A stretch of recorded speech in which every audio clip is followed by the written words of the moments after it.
എൻ്റെ ലൈഫ് തന്നെയാണ് അതിന് ഏറ്റവും വലിയ ഉദാഹരണം. മെറ്റ സ്വാഭാവികമായും കോർപ്പറേറ്റ്സിനാണ് സപ്പോർട്ട് ചെയ്യുക. ഇതൊന്നും കഴിക്കാതിരിക്കേണ്ട കാര്യമല്ല പറയുന്നത്, ഇതൊന്നും ഒഴിവാക്കണമെന്നല്ല പറയുന്നത്. പക്ഷേ ഈ ആരോ റൂട്ട് ബിസ്ക്കറ്റിൽ ആരോ റൂട്ടിന്റെ പെർസെൻറ്റേജ് എന്ന് പറയുന്നത് 0.5% ആണ്. സീറോ മൈദ എന്ന് പറയുന്നത് ട്രേഡ് മാർക്ക് എടുത്തൊരു പേരാണ്. 15 വയസ്സിന് താഴെയുള്ള കുട്ടികളിൽ ടൈപ്പ് 2 ഡയബറ്റീസ് ഏറ്റവും കൂടുതലുള്ളത് ഇന്ത്യയിലാണെന്ന് റീസെന്റ് സ്റ്റഡീസ് അത് പ്രൂവ് ചെയ്തിട്ടുണ്ട്.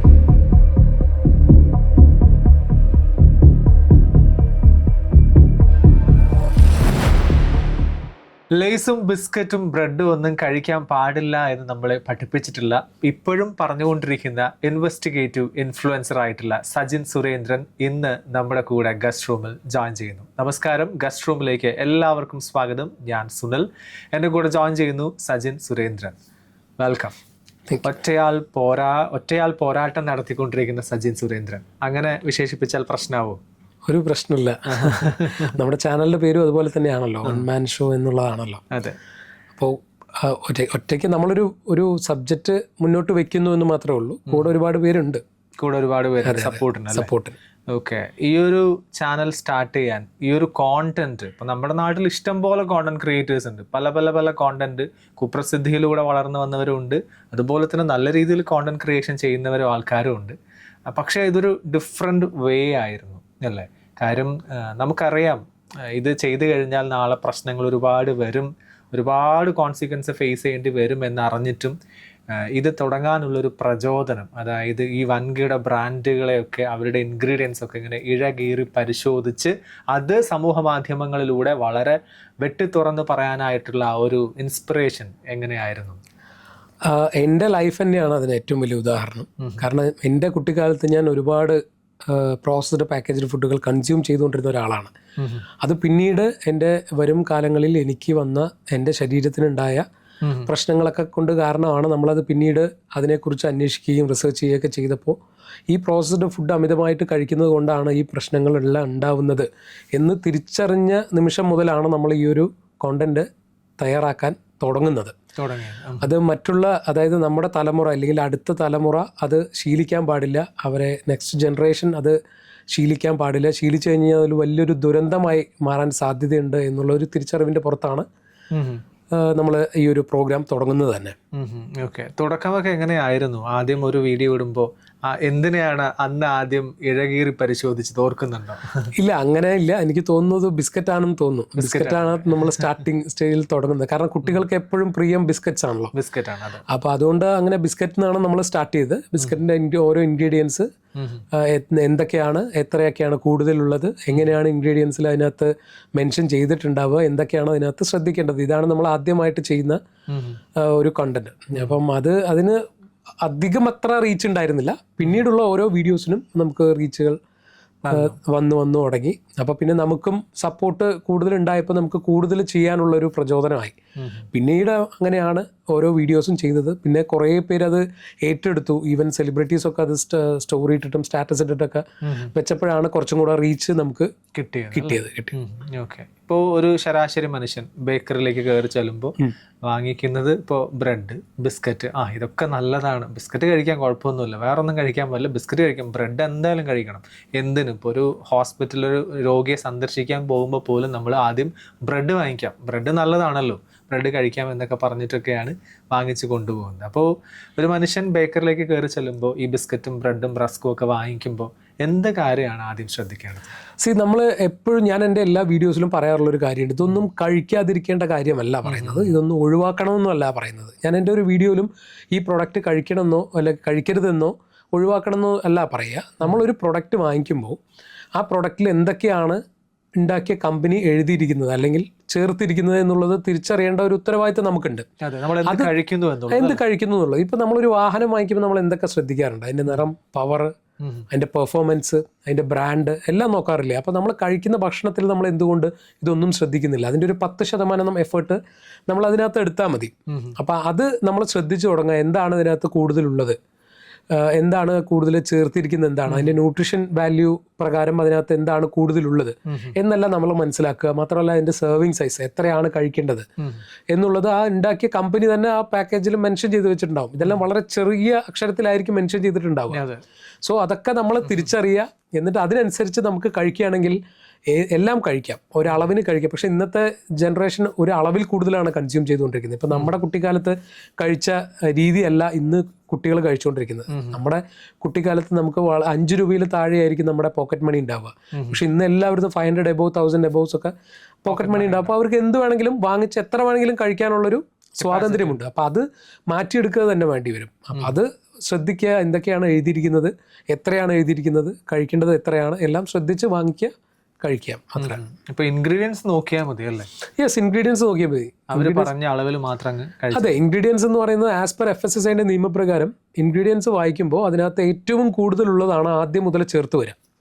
കാരണം ഏറ്റവും കൂടുതലുള്ളതാണ് ആദ്യം ഉണ്ടാവുക, രണ്ടാമത് അതിൽ കുറവ്, മൂന്നാമത് അതിന് കുറവ്, അങ്ങനെയാണ് ഉണ്ടാവുക. ഏറ്റവും ലാസ്റ്റ് ഉള്ളത് ഏറ്റവും വളരെ സംതിങ് വരുന്ന ഒരു ഇൻഗ്രീഡിയൻ്റ് ആയിരിക്കും അതിനകത്ത് ഉണ്ടാവുക. അപ്പം നമുക്ക് ആദ്യത്തെ ഒരു 4-5 തന്നെ നോക്കിയാൽ നമുക്ക് മനസ്സിലാവും അതിനകത്ത് ഏതാണ് കൂടുതലുള്ളത്. ഇപ്പോൾ ബിസ്ക്കറ്റ്സ് ഒക്കെ നിങ്ങൾ നോക്കിയാൽ മനസ്സിലാവും, ഷുഗർ ഉണ്ടാവും ഫസ്റ്റ്, അല്ലെങ്കിൽ റിഫൈൻഡ് മൈദ ഉണ്ടാവും, പിന്നെ പാം ഓയിൽ ആയിരിക്കും ഉണ്ടാവുക, പിന്നെ ഷുഗർ ഉണ്ടാവും, അല്ലെങ്കിൽ ലിക്വിഡ് ഗ്ലൂക്കോസ്. ഷുഗറിൻ്റെ തന്നെ വേറൊരു തരമാണ് അത്, ഡെക്സ്ട്രോസ്. ഇതുപോലുള്ള ഷുഗർ ആയിരിക്കും, അഡിക്റ്റീവ് ആയിരിക്കും കൂടുതൽ ഉണ്ടാവുക. അപ്പോൾ ആദ്യത്തെ 4 ഈ പറഞ്ഞ 4 എന്തായാലും ഉണ്ടാവും. അപ്പോൾ അത് നമുക്ക് കൺട്രോൾ ചെയ്ത് ഉപയോഗിക്കേണ്ട ഒന്നാണ് അത്. അതിൻ്റെ തന്നെ സെർവിങ് സൈസ് നോക്കിക്കഴിഞ്ഞ് കഴിഞ്ഞാൽ 2 ബിസ്ക്കറ്റൊക്കെ കഴിക്കാനേ അവർ പറയുന്നുണ്ടാവുള്ളൂ. ഒരു 10 ബിസ്ക്കറ്റ് ഉള്ളൊരു പാക്കറ്റിൽ 5 പേർക്ക് കൺസ്യൂം ചെയ്യേണ്ട പാക്കറ്റാണത്. അപ്പം അതൊക്കെ ഒന്ന് നോക്കി ശ്രദ്ധിച്ച് കഴിക്കുക എന്ന് മാത്രം. ഓക്കെ. വൻകിട ബ്രാൻഡുകൾക്കെതിരെയാണ് മത്സരിച്ചല്ല, അങ്ങനെ ഒരു വാക്ക് ഉപയോഗിക്കാൻ പറ്റില്ല, പോരാടിക്കൊണ്ടിരിക്കുന്നത്. കാര്യം അവർ ചെയ്യുന്ന മിസ്റ്റേക്സ് ആണ് ഇങ്ങനെ തുറന്ന് സോഷ്യൽ മീഡിയയിലൂടെ വെട്ടി തുറന്ന് പറയുന്നത്. സ്വാഭാവികമായിട്ടും ഭീഷണികളൊക്കെ ഉണ്ടാകും അല്ലേ? ആ ഭീഷണികൾ ഉണ്ടോ? അതെങ്ങനെയാണ് നേരിടുന്നത്? സ്വാഭാവികമാണ്. കാരണം നമ്മളെ ഒരു വലിയ കോർപ്പറേറ്റ്സിനെതിരെയും അല്ലെങ്കിൽ വലിയ വലിയ കമ്പനികൾക്കെതിരെയായിട്ടാണ് നമ്മൾ സംസാരിക്കുന്നത്. എതിരായിട്ടല്ലെങ്കിൽ പോലും അവർക്കത് എതിരാണ് നമ്മളൊരു വിഷയം ചൂസ് ചെയ്യുന്ന സമയത്ത്. പക്ഷേ അത് നമ്മളെ സംബന്ധിച്ചിടത്തോളം നമ്മൾ ആ പ്രോഡക്റ്റിന് ഒന്നും ഇല്ലാത്ത വസ്തുക്കൾ ഉണ്ടെന്നോ ഉള്ള വസ്തുക്കൾ ഇല്ലെന്നോ നമ്മൾ പറയുന്നില്ല. കമ്പനി എന്താണോ ആ പാക്കറ്റിൽ അവർ തന്നെ മെൻഷൻ ചെയ്തിട്ടിരിക്കുന്ന ഓരോ ഇൻഗ്രീഡിയൻറ്റും ആണ് നമ്മൾ ചൂണ്ടിക്കാണിച്ചിട്ടുള്ളത്. അപ്പോൾ അതുകൊണ്ട് തന്നെ അതിൽ നമുക്ക് ഭയക്കേണ്ട കാര്യമില്ല. പിന്നെ ആകെ അവർക്ക് ക്ലെയിം ചെയ്യാൻ പറ്റുന്നത് ട്രേഡ് മാർക്ക് വയലേഷനാണ്. കാരണം അവരുടെ പേര് അവരുടെ അനുവാദമില്ലാതെ നമ്മളെടുത്ത് ഉപയോഗിച്ചു എന്നുള്ളൊരു ട്രേഡ് മാർക്ക് വയലേഷൻ മാത്രമേ അവർക്ക് ചൂണ്ടിക്കാണിക്കാനുള്ളൂ. അപ്പോൾ അത് നമുക്ക് നേരിടാം. കാരണം ആർട്ടിക്കിൾ 19 ഫണ്ടമെൻ്റൽ റൈറ്റ്സ് നമുക്കിവിടെ ഒരു സ്വാതന്ത്ര്യം നമുക്ക് ഇവിടെ ഉണ്ട്. ആ സ്വാതന്ത്ര്യത്തിൽ നിന്നുകൊണ്ട് നമുക്കത് തീർച്ചയായിട്ടും പറയാം. ഒരു പ്രൊഡക്റ്റ് വാങ്ങിച്ചു കഴിഞ്ഞാൽ ആ പ്രൊഡക്റ്റിൽ എന്തൊക്കെ ഉണ്ടെന്ന് നമുക്ക് പബ്ലിക്കിനോട് വിളിച്ചു പറയാനുള്ള സ്വാതന്ത്ര്യം ആർട്ടിക്കിൾ 19 നമുക്ക് തരുന്നുണ്ട്. അപ്പോൾ അതുകൊണ്ട് തന്നെ ആ സ്വാതന്ത്ര്യം, ആ മൗലികാവകാശത്തിൽ നിന്നുകൊണ്ടാണ് ഞാൻ സംസാരിക്കുന്നത്. അതുകൊണ്ട് ആരെയും ഭയക്കേണ്ടതില്ല എന്നുള്ളതാണ് ഇപ്പോഴും എൻ്റെ വിശ്വാസം. അങ്ങനെ നോട്ടീസുകളൊക്കെ വന്നിട്ടുണ്ട്, ലീഗൽ നോട്ടീസ് ഉണ്ട്. നിലവിൽ ഒരു 4 ലീഗൽ നോട്ടീസ് വന്നിട്ടുണ്ട്. 4 വലിയ വലിയ കോർപ്പറേറ്റ്സ് കമ്പനികളുടെയാണ്. അപ്പം നമ്മുടെ അഡ്വക്കേറ്റ്സ് അവരായിട്ട് സംസാരിക്കുന്നുണ്ട്. കുറേയൊക്കെ 2 കോംപ്രമൈസ് ചെയ്ത്, കാരണം ഈ പേരിൻ്റെ മാത്രമേ അതിനകത്ത് ഇഷ്യൂസ് വരുന്നുള്ളൂ. കാരണം അവരുടെ പ്രൊഡക്റ്റിനെ ക്രിട്ടിസൈസ് ചെയ്ത് ഞാൻ പറഞ്ഞ കാര്യങ്ങളൊന്നും അവർ നിഷേധിച്ചിട്ടില്ല ഏതിലും. അപ്പോൾ അവർക്ക് അതൊന്നും നിഷേധിക്കാനില്ല, ട്രേഡ് മാർക്ക് വയലേഷൻ മാത്രമേ നിഷേധിക്കാനുള്ളൂ. അപ്പം അത് വലിയ രീതിയിലൊന്നും, കാരണം അത് കൂടുതൽ മുന്നോട്ട് നിയമ നടപടികളിലേക്ക് പോയി കഴിഞ്ഞ് കഴിഞ്ഞാൽ അത് അവർക്കാണ് ദോഷം ചെയ്യുക. അത് അവർക്ക് വളരെ വ്യക്തമായി അറിയാവുന്നതുകൊണ്ട് കൂടുതലൊന്നും മൂവ് ചെയ്യാൻ സാധ്യതയില്ല. ഏതെങ്കിലും വീഡിയോ ഒക്കെ അങ്ങനെ റിമൂവ് ചെയ്യേണ്ടി വന്നിട്ടുണ്ടോ? ഞാൻ റിമൂവ് ചെയ്തിട്ടില്ല, കമ്പനിക്കാർ റിമൂവ് ചെയ്തിട്ടുണ്ട്. ഈവൻ മെറ്റയിലേക്കൊക്കെ റിപ്പോർട്ട് കൊടുത്തിട്ട് കമ്പനികൾ ആ വീഡിയോസ് തന്നെ റിമൂവ് ചെയ്ത് കളഞ്ഞിട്ടുണ്ട്. അത് മെറ്റ അവരുടെ റൂൾസ് ആൻഡ് റെഗുലേഷൻസിന് എതിരാണെന്ന് പറഞ്ഞിട്ട് അവർ റിപ്പോർട്ട് കൊടുക്കും. ട്രേഡ് മാർക്ക് വയലേഷൻ വെച്ചിട്ട് അവർക്ക് റിപ്പോർട്ട് കൊടുക്കാം. അപ്പം അവരാണ് ആ ട്രേഡ് മാർക്കിൻ്റെ ഓണേഴ്സ്, ഇത് അവരുടെ അനുവാദം ഇല്ലാതെയാണ് അത് ഉപയോഗിച്ചിരിക്കുന്നത് പറഞ്ഞിട്ട് അവർക്ക് റിപ്പോർട്ട് കൊടുക്കാം. മെറ്റ സ്വാഭാവികമായും കോർപ്പറേറ്റ്സിനാണ് സപ്പോർട്ട് ചെയ്യുക. സോ അത് അവർ റിമൂവ് ചെയ്ത് കളയും. അതിപ്പോൾ നമുക്കതിനകത്തൊന്നും ഒരു സ്ട്രൈക്ക് വരും എനിക്ക് അക്കൗണ്ടിന്, നമുക്കതിന് അപ്പീൽ പോവാം. പക്ഷെ ഒരു 180 days അല്ലെങ്കിൽ 240 days നമുക്കൊരു റെസ്ട്രിക്ഷൻസ് ഉണ്ടാവും. അക്കൗണ്ടൊന്നും വലിയ റീച്ച് ഉണ്ടാവില്ല, വീഡിയോസ് ഒന്നും അധികം ആളുകളിലേക്ക് എത്തില്ല. അത് കഴിഞ്ഞ് കഴിഞ്ഞാൽ പിന്നെ നമ്മളൊരു അപ്പീൽ എപ്പോഴും കൊടുക്കാറുണ്ട്. അപ്പോൾ നമ്മുടെ ഭാഗവും കൂടെ അവർ കേൾക്കണമല്ലോ എന്താണെന്നുള്ളത്. തീർച്ചയായും. അപ്പോൾ അത് നമ്മൾ എക്സ്പ്ലെയിൻ ചെയ്ത് കൊടുക്കാറുണ്ട്. ശേഷം അത് റിക്കവർ ചെയ്ത് കിട്ടാറുണ്ട്. ഇതുവരെ നമ്മളിപ്പോൾ ഹെൽത്തി എന്ന് വിചാരിച്ച് കഴിക്കുന്ന ചില ഭക്ഷണങ്ങളുണ്ടാവും. ഇതൊക്കെ വളരെ നല്ലതാണ്, കുട്ടികൾക്ക് കൊടുക്കാം, മുതിർന്നവർക്ക് കഴിക്കാം, എല്ലാ പ്രായക്കാർക്കും കഴിക്കാം, ഷുഗർ ഉള്ളവർക്ക് കഴിക്കാം, ഇല്ലാത്തവർക്ക് കഴിക്കാം എന്നൊക്കെ പറഞ്ഞിട്ട് ഹെൽത്തി എന്ന് വിചാരിച്ച് കഴിക്കുന്ന ചില ഭക്ഷണങ്ങൾ, അൺഹെൽത്തി ആയിട്ടുള്ള ഭക്ഷണങ്ങൾ ഏതൊക്കെയാണ് പെട്ടെന്ന് ഓർമ്മയിൽ വരുന്നത്? എസ്പെഷ്യലി ഈ ബിസ്ക്കറ്റ്സ് ഫോർ എക്സാമ്പിൾ ഞാൻ പറയുകയാണെങ്കിൽ നമ്മുടെ കുട്ടിക്കാലത്ത് നമ്മുടെ അച്ഛന്മാരോ അല്ലെങ്കിൽ മുത്തച്ഛന്മാരോ മുത്തശ്ശിമാരൊക്കെ നമ്മുടെ അടുത്ത് അവരുടെ മക്കളുടെ അടുത്ത് പറയുന്നത് കണ്ടിട്ടുണ്ടാവും, നിങ്ങൾ ആരോറൂട്ട് ബിസ്ക്കറ്റ് കുട്ടികൾക്ക് കൊടുക്കണമെന്ന്. അപ്പോൾ നല്ലതാണ്, മറ്റുള്ള ബിസ്ക്കറ്റ് പോലെയല്ല, ആരോറൂട്ട് ബിസ്ക്കറ്റ് വളരെ നല്ലതാണ് എന്ന് പറഞ്ഞിട്ടാണ് കൊടുക്കാൻ പറയുന്നത്. ആക്ച്വലി ആരോറൂട്ട് എന്ന് പറയുന്നത് നല്ലതാണ്, കൂവ എന്ന് പറയുന്നത് അതെ കൂവപ്പൊടി നല്ലതാണ്. പക്ഷേ ഈ ആരോറൂട്ട് ബിസ്ക്കറ്റിൽ ആരോറൂട്ടിൻ്റെ പെർസെൻറ്റേജ് എന്ന് പറയുന്നത് 0.5% ആണ്. സോ അതിനകത്ത് ഏറ്റവും കൂടുതലുള്ളത് മൈദയാണ്. നിങ്ങൾക്ക് അതിൻ്റെ അകത്ത് ഇൻഗ്രീഡിയൻസ് നോക്കിയാൽ കാണാൻ പറ്റും, ഏറ്റവും അവസാനമായിരിക്കും അതിനകത്ത് ഈ ആരോറൂട്ടിൻ്റെ പെർസെൻറ്റേജ് ഉണ്ടാവുക. സോ അതിൽ ആരോറൂട്ട് എന്ന് പറയുന്നത് അതിനകത്ത് വേറൊരു ക്ലോസും കൂടെ അവർ ആ പാക്കേജിൽ വെക്കും.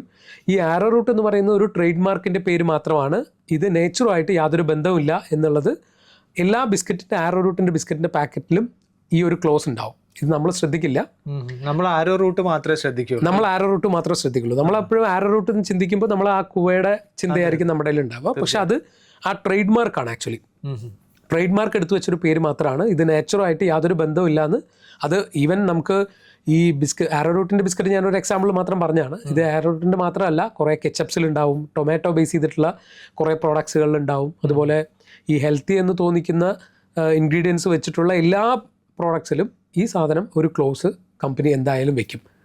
കാരണം ഇത് അതിനകത്ത് അത്രയും ക്വാണ്ടിറ്റി ഉണ്ടാവുള്ളൂ. ആ ക്വാണ്ടിറ്റി വെച്ചിട്ടാണ് ഇവർ ഇത് മാർക്കറ്റ് ചെയ്യുന്നത്.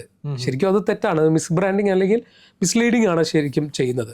ഇപ്പോൾ റീസെൻ്റ് ആയിട്ട് FSSAI കുറേ ബ്രാൻഡുകൾക്ക് ഈ ഇതുപോലുള്ള മിസ്ലീഡിങ് ബ്രാൻഡിങ്ങും ഇതിനൊക്കെ ആക്ഷൻ എടുത്തിട്ടുണ്ട്, നോട്ടീസ് കൊടുത്തിട്ടുണ്ട്. 15ഓളം ബ്രാൻഡുകൾക്ക് നോട്ടീസ് കൊടുത്തിട്ടുണ്ട്. ഇനിയും വരും എന്ന് തോന്നുന്നു. ഞാൻ പേഴ്സണലായിട്ട് കുറേ പരാതികൾ FSSAIക്ക് കൊടുത്തിട്ടുണ്ട്. അപ്പോൾ ആരോറൂട്ട് ബിസ്ക്കറ്റ് പോലെ ഒരുപാട് ബിസ്ക്കറ്റുകൾ പ്രശ്നം തന്നെയാണ്. ബിസ്ക്കറ്റ് മാത്രമല്ല, ബിസ്ക്കറ്റ് ഞാനൊരു ഉദാഹരണം പറഞ്ഞു. അതേപോലെ 0 മൈദ ക്ലെയിം നോക്കിയിട്ടുണ്ടാവും. അപ്പം അതിൽ മൈദ ഉണ്ടാവും. 0 മൈദ എന്ന് പറയുന്ന ഒരു ട്രേഡ് മാർക്ക് പേരായിരിക്കും. 0 മൈദ എന്ന് പറയുന്നത് ട്രേഡ് മാർക്ക് എടുത്തൊരു പേരാണ്. അതിനർത്ഥമില്ല എന്നർത്ഥം. അതുപോലെയാണ് ഒരുപാട് പ്രൊഡക്റ്റുകളിൽ ഈ ബ്രാൻഡ് നെയിംസ് കൊണ്ടുവരുന്നത്.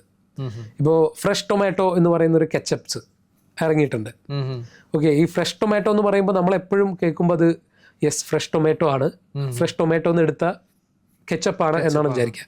ആക്ച്വലി ഫ്രഷ് ടൊമാറ്റോ എന്ന് പറയുന്നത് ഒരു കമ്പനി ട്രേഡ് മാർക്ക് എടുത്തു വെച്ച പേരാണ്, ഫ്രഷ് ടൊമാറ്റോ എന്നുള്ളത്. അപ്പം അത് അവർക്ക് ട്രേഡ് മാർക്കിൻ്റെ പേരിൽ അവർക്ക് യൂസ് ചെയ്യാം.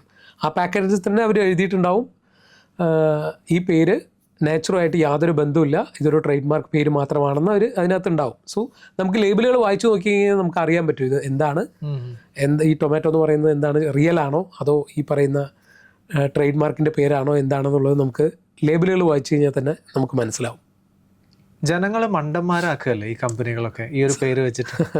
അതെ, അതാണ് ഞാൻ എൻ്റെ ആദ്യത്തെ വീഡിയോ മുതൽ ഞാൻ പറഞ്ഞുകൊണ്ടിരിക്കുന്ന ഒരു കാര്യമുണ്ട്. നമ്മുടെ സിസ്റ്റം അല്ലെങ്കിൽ നമ്മുടെ നിയമം കർശനമല്ലാത്തതുകൊണ്ടാണ് ഇതെല്ലാം കമ്പനീസ് ഇതെല്ലാം ഇംപ്ലിമെൻ്റ് ചെയ്യുന്നത്.